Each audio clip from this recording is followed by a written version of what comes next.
starting our program. Good morning, ladies and gentlemen. My name is Vance, and I'm one of Lola Mila's grandkids. With me today is one of my cousins, Bea, and we are delighted and honored to be here in front of you introducing our birthday celebrant. Lola Mila is the matriarch of the Soriano de la Cruz family. She and her late husband, Eliseo, has been the heads of the family and are inspirations and great examples for all their children, in-laws, grandkids, and lately great-grandkids. We thank the Lord for blessing Lola Mila with 90 great years of surging on through thick and thin, and we pray for many more years of guidance to our family and blessings to her. And without further ado, let me call on my most talented cousins so they can sing a short prayer and one of Lola's favorite songs. Let's give her a round of applause.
Now we would like to call on my mom, Winnie, and Uncle Elmir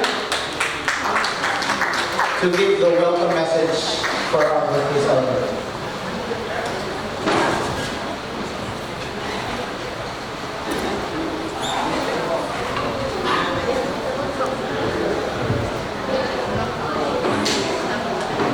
I'd like to welcome everybody to this momentous occasion, especially those who came from overseas, from the land of the milk and honey.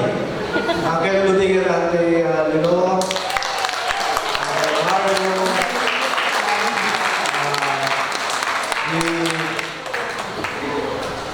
siblings ni Uncle Mario, Mamay, and then from Pangasinan, Bahay de la Cruz, and from Pampanga, Bahay de la Cruz, Alpi. Sino ba yung pinabate? Okay, so this is just a simple celebration for Mommy's birthday. I hope Very simple. very simple. May video wall, banda, and naka-dress.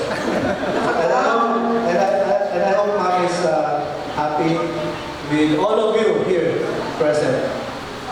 Thank you for coming and celebrating this birthday with Mommy. Thank you very much.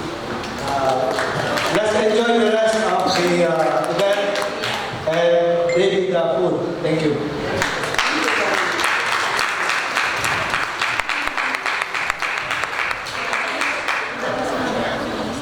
Thank you to my mom and to Uncle Elmir. Thank you, Dad. Thank you, Auntie Winnie. So, I think to move things along, it will be interesting to have a little get to know for our dearest Lola Mila. That's right.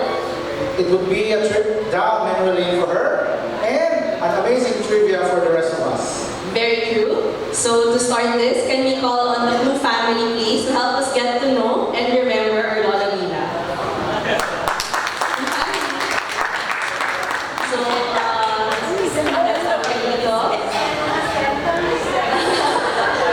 Ate Beth and Slay,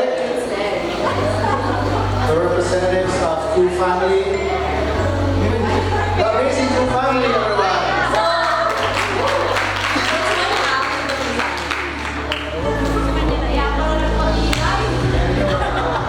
We're representing the Blue family, so Lito, the husband is in Switzerland, flying also today, and Sanya is sleeping.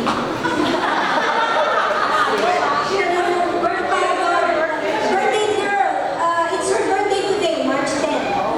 And she's very young. Anyways.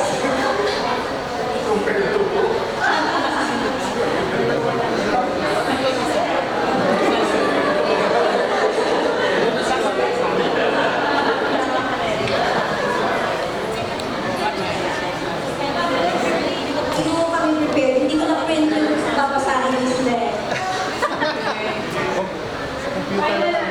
Anyways, Milagros Soriano de la Cruz was born 90 years ago tomorrow on 11 March 1929, the firstborn of elementary professor Leo Gregario de Guzman Soriano Sr. with elementary professor Lourdes Mamaril de Vera, with siblings Adelaida. I guess you don't know this one. So si Mami was the eldest, then came Adelaida, then Leo Gregario Jr., and then there's Gasparito. Adelaida and Gasparito passed away at 6 and 3 years old maybe. 3 years old respectively. At a very young age of 7, she lost her mother after a long stay in the hospital to a then life-threatening appendicitis. Mommy and her sibling, little brother Leo Gregario Jr., or we fondly call Uncle Ding or Uncle Leo, were left without a mother. This explains her hospitalophobia,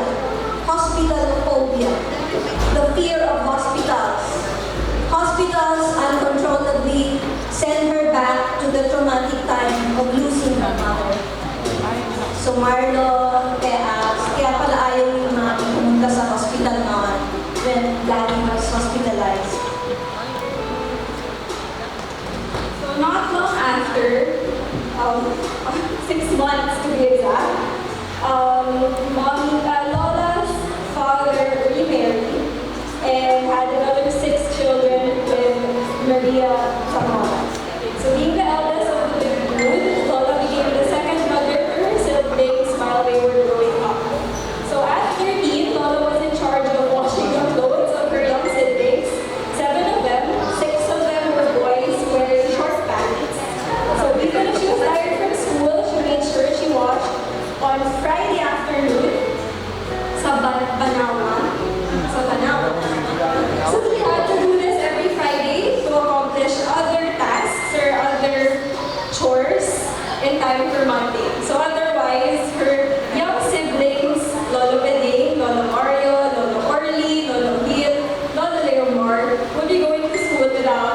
their short pants. So that's the Elmir process. I don't know what that is. Wala, hindi na nila alam yung Elmir. Anyway, grabe, bawal yata noong unang panahon ang malambot na pants, long or short. The crispier, the better. Mila Green has many fond memories during the Japanese occupation, 1942 to 45, making her around 13 or 15 years old. She had made good friends with two young Japanese soldiers. She made barkada with them. Because of this, Mila Green received freebies from them. This was World War II. While the Filipinos were hungry, the Japanese were in abundance. She received big babos, which at the time were stars, not only for the Sorianos, but nationwide. She even bragged that she can fluently speak Japanese already.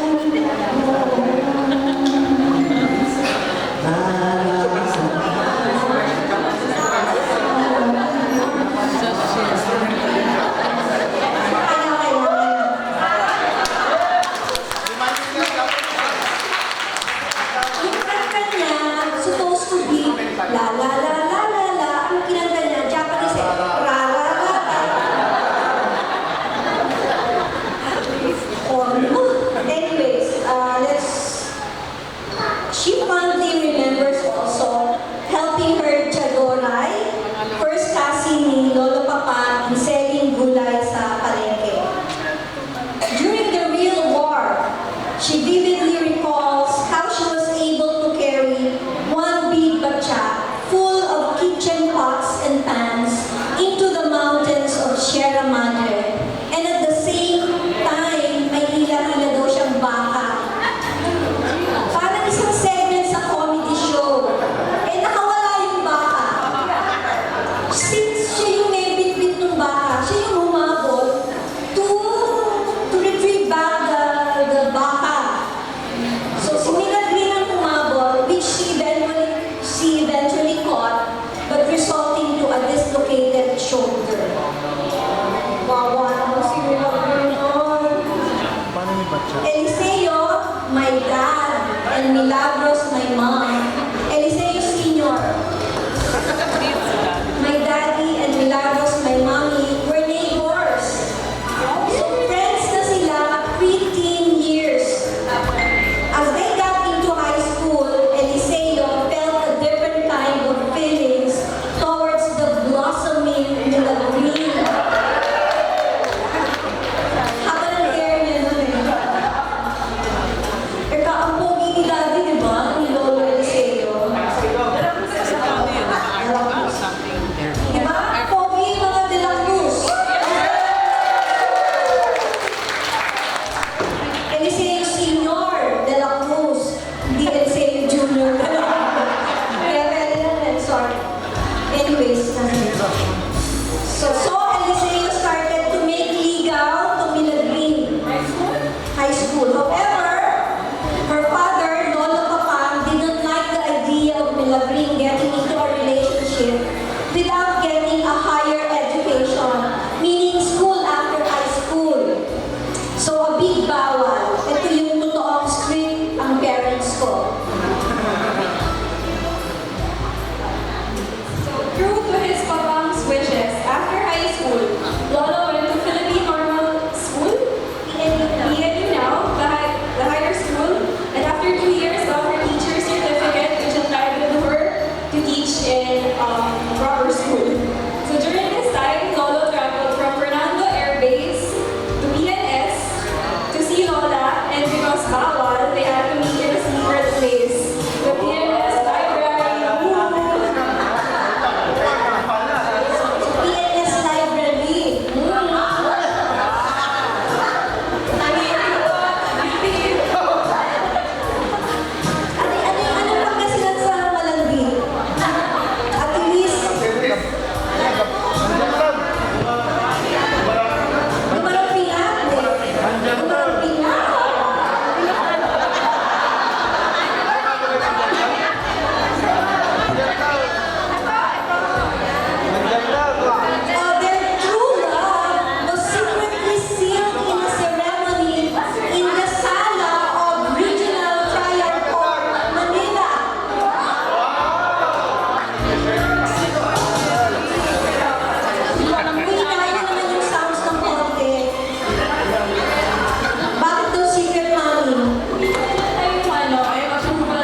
sila sa akin. Talagang in love ako.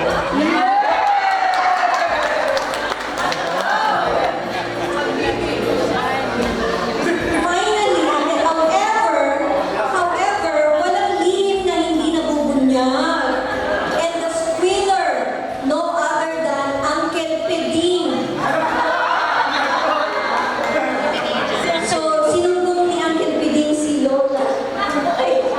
Si Mami kay Lolo.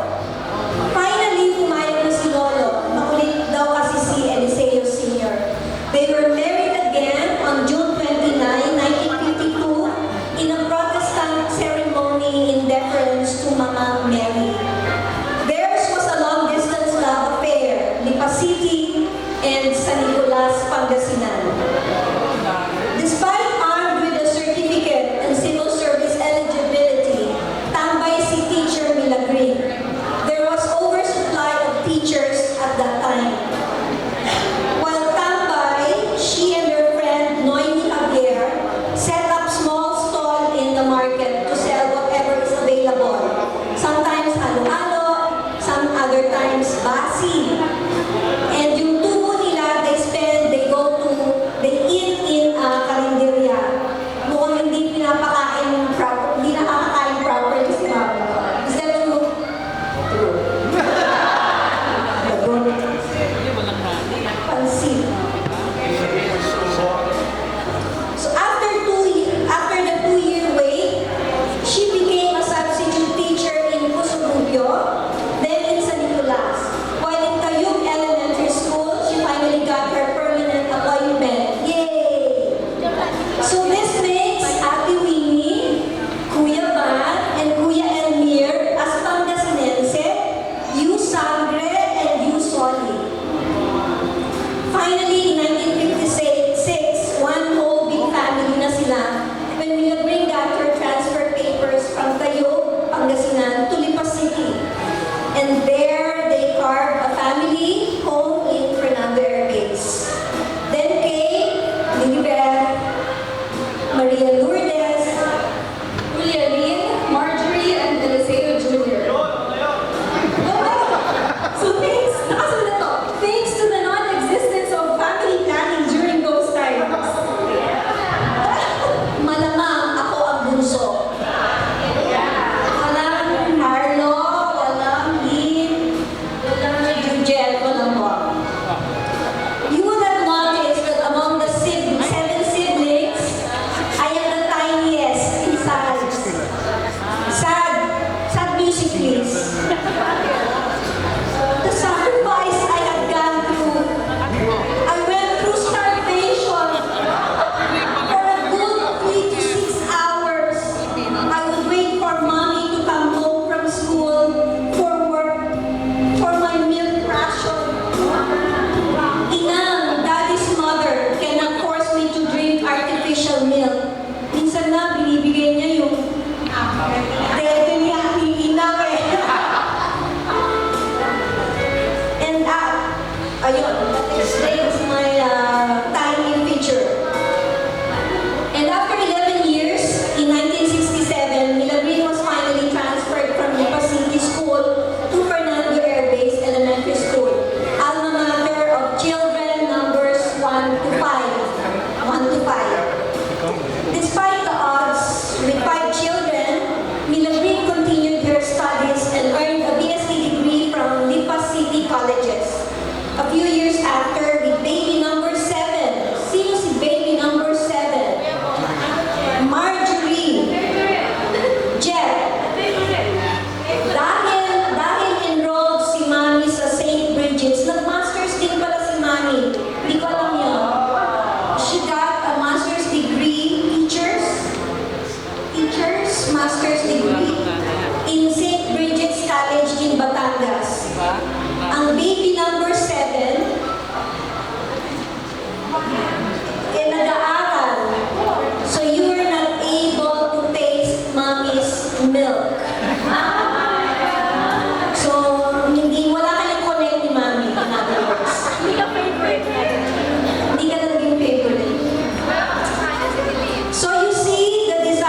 lechon. Kasi wala silang pera noon. When I asked her, she answered, ang favorite pagkain niya is chico, bayabas, lukban, and pomelo. Why? We remember there was a big chico tree and lukban trees in their backyard in San Nicolas. And guava trees. May chico pa rin. Andun pa rin yung chico tree. Hi! Mami, may chico si... Yay! Thank you, Eldon. Yun ang mga naalala. Alam mo ba na punta ako sa Yun, guava trees all around the neighborhood. Sad music na ulit, guys. susunod na lang magpapakain. Kasi sa Mamoy. Kumbaga sa Manila, ganun na tsaka Anyways, sa mainit. pero naman, she's now reaping the good harvest. Long, healthy life. Walang heart problem. Wala pa, no? Wala naman, mami. Long, healthy life to enjoy her 24 grandchildren and 10 great-grandchildren and counting.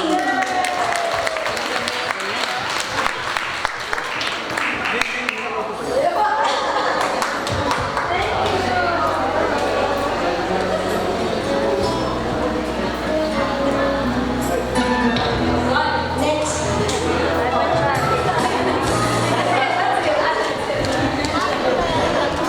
Thank you to family. I didn't know all of those names. The library is so special to you pala.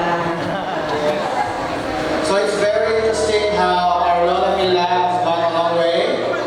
But Lola, based on your reactions, all of those are true, right? What Auntie Beth said. Yes, very good. Tapos sa akin. Nag-interview na pala. So now that we have gotten to know Lola, it's time to get to know her great-grandchildren, which we call the Ni-Apos. Yes. Can we call on the great-grandchildren of Lola? So this is the cutest part of the program where all the great-grandchildren come to offer something to their great Lola. May I call on Nikki, Tashi, Daniel and William, which are not here right now, Sophie, Elio, Louie, Pierre, Aisha, and baby Charlie.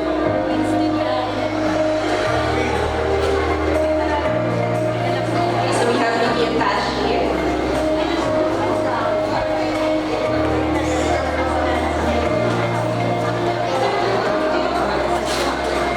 Ang dami siyang kilala kasi sa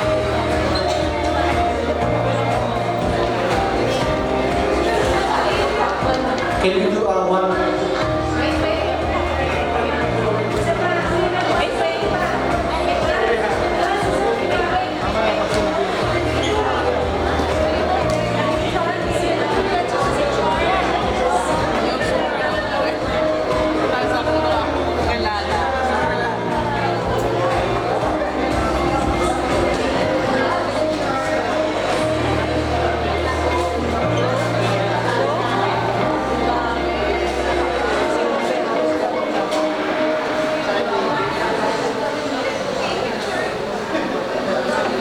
Let's take a photo.